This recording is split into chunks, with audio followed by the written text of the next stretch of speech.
हमारा जो कॉलेज है वो 16, 17 और 18 को एक 2 दिन की प्रदर्शनी रखेंगे जिसका सृजन नाम होगा, और 18 तारीख को वार्षिक उत्सव और जो पारितोषिक वितरण प्रोग्राम है वो होगा।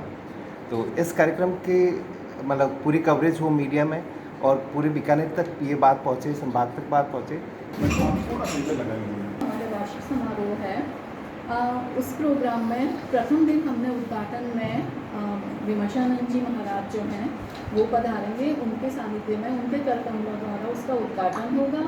और जो उद्योगपति हमसे जुड़े हुए हैं श्री कमल कल्ला जी और शांतिलाल जी और इंदु भूषण जी जो खादी के मंत्री हैं, और KVIC से जो वहाँ के प्रबंधक महोदय हैं वो हमारे साथ उस समय अतिथि के रूप में मौजूद रहेंगे।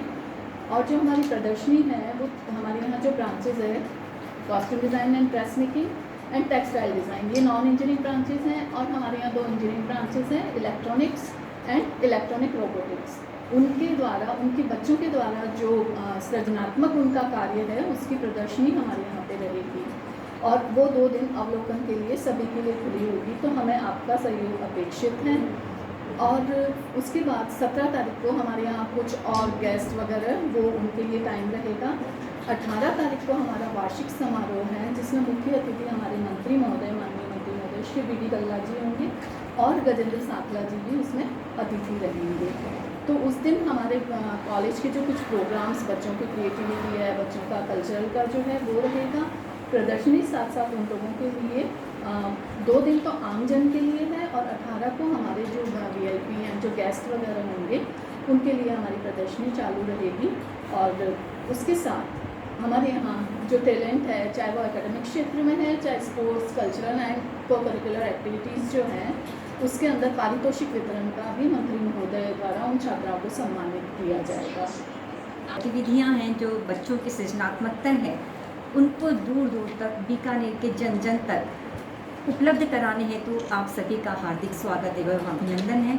आप लोगों ने बहुत ही कम समय में इतने सारे लोगों ने अपना समय प्रदान कर इस कार्यक्रम को लाभान्वित करने के लिए उपस्थित हुए हैं। संस्था आपकी बहुत बहुत आभारी है। सबसे पहले मैं ये बताना चाहूँगी कि जो हमारे यहाँ 2 प्रोग्राम आयोजित किए जा रहे हैं, सृजन और गूंज नाम रखा गया है वार्षिक उत्सव का। सृजन नाम से ही तात्पर्य हो रहा है कि बच्चों की जो हमारे यहाँ 3 गतिविधियाँ यहाँ पे पाठ्यक्रम संचालित किए जाते हैं, जिसमें जैसे कि हमारी मैम ने बताया है कि नॉन इंजीनियरिंग और इंजीनियरिंग। नॉन इंजीनियरिंग के अंदर आते हैं costume design and dress making और टेक्सटाइल डिज़ाइन। इंजीनियरिंग के अंदर 2 ब्रांच चलते हैं, electronic engineering and robotics engineering.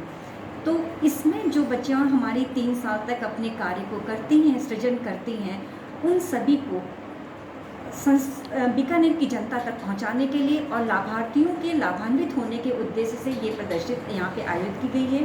साथ ही इस तरह की प्रदर्शनी का मुख्य उद्देश्य ये भी है कि जो हमारे पाठ्यक्रम के अंदर जो चीज़ें सिखाई जाती हैं वो यहाँ के इंडस्ट्री, उद्योगपतियों तक भी पहुँचे, और जहाँ से उनको लाभ मिल सकता है उन तक पहुँचे, ताकि हमारी संस्था की छात्राएं यहाँ से निकलने के पश्चात उससे लाभान्वित हो सके और आने वाली छात्राओं को ये मैसेज मिल सके कि यहाँ पे इस तरह का पाठ्यक्रम है जो उनके लिए उपयोगी हो सकता है।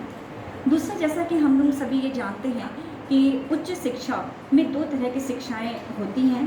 पहला होती सामान्य ग्रेजुएशन और दूसरी होती है तकनीकी शिक्षा। सामान्य एजुकेशन में सभी हम जानते हैं कि उसमें ग्रेजुएशन किया जाता है, आगे कुछ भी हम कर सकते हैं।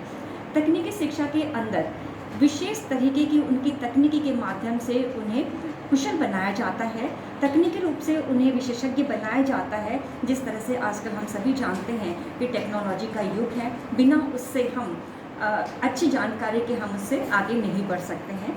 तो उन सभी उद्देश्यों को लेके यहाँ पर ये तकनीकी शिक्षा है ओनली महिलाओं के लिए। दूसरा ये है कि इस तकनीकी शिक्षा के अंतर्गत 2 चीज़ें होती हैं। एक तो हम संस्थागत शिक्षा देते हैं उनको, दूसरा इंडस्ट्रियल बेस होता है।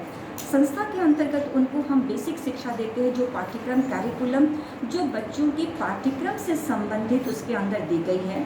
और इसके अंदर हमारे यहाँ फर्स्ट ईयर सेकेंड ईयर में इंडस्ट्री बेस भी रखा गया है, जिसमें कि छात्राओं को ट्रेनिंग दी जाती है कि सिर्फ हम पढ़ाई तक ही सीमित ना रहे। अगर हमने सिर्फ एक लाइन ऑफ एक्शन पे पढ़ाई करें तो बच्चों का उद्देश्य अधूरा रह जाता है। औद्योगिक आवश्यकता क्या है, उसके अनुसार हमें क्या तैयार करना है, बच्चों का कॉन्फिडेंस लेवल है, वहाँ की वर्किंग बिहेवियर है, इन सब चीज़ों से भी उनको अपडेट करने के पॉइंट ऑफ व्यू से ये प्रौद्योगिकी रखी गई है। थर्ड ईयर में टोटली एक सब्जेक्ट होता है उनका प्रोजेक्ट वर्क, जिसमें कि थ्रू आउट द सेशन बच्चे अपना प्रोजेक्ट कार्य करते हैं।